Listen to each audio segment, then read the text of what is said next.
What's going on, everyone? It's your boy Trippy, and today I wanted to kind of complete the trilogy of the Sasuke plot armor series thing I kind of did a while ago. If you don't know what I'm talking about, well, I did 2 other videos talking about fights that are commonly used to say that Sasuke has plot armor. I discussed Sasuke vs Deidara and Sasuke vs Killer Bee, and the last real fight that's commonly used for this argument is Sasuke vs the Raikage. So that's what we're going to be talking about today. Also, I'll leave the links to both of the previous videos in the description if you want to check them out as well, but you don't need to watch them in any particular order to understand what I'm saying. So to start this off, people still use the same argument of, well, he had help in the fight, and I've talked about this before in the Killer Bee video. But Sasuke having a team that he hand-selected for situations that he probably couldn't handle on his own, it just isn't plot armor. He picked these teammates because they had a specific skill set, and them using this skill set to protect Sasuke is their exact purpose in the story. So saying that him having help from his team is plot armor is just kind of ridiculous to me. Also, Killer Bee had help as well, so this argument just makes even less sense in the context of this fight.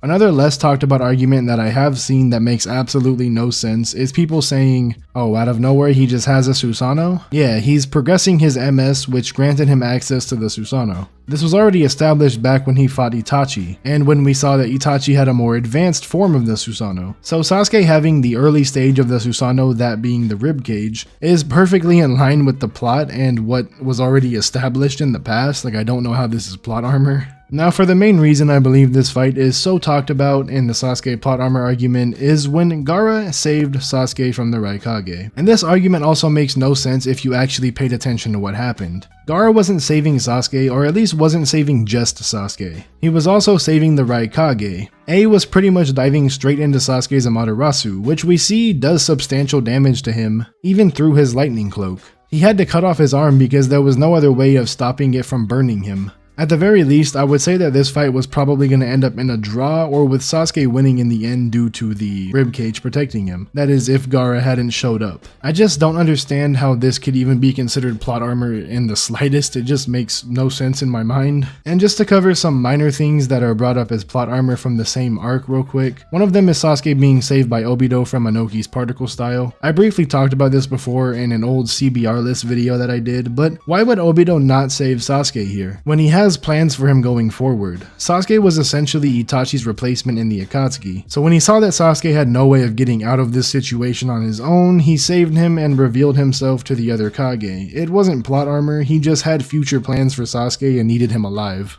Another one I have seen is people saying, like, why did he unlock every form of the Susanoo so fast? First off, we've never actually seen how fast the Susanoo progresses outside of Sasuke during this arc. And also, he was using his MS a lot in this arc, to the point where he was near blindness, and was also just fueled by hatred at this time because he had just found out the truth about Itachi. So even outside of my first point, him unlocking like all the forms of the Susanoo so quickly just makes sense. But yeah, I think that pretty much sums up the whole encounter and debunks all the big arguments I've seen on the Sasuke plot armor topic. If I missed anything, then make sure to let me know down in the comments, and while you're down there, if you enjoyed this video, then a like would be much appreciated. And if you want more content like this, then watch the other debunks I've done on this exact same topic but in other fights, and consider subscribing. But yeah, that does it for this video. I really hope you guys enjoyed. Trippy out. I love y'all. Peace.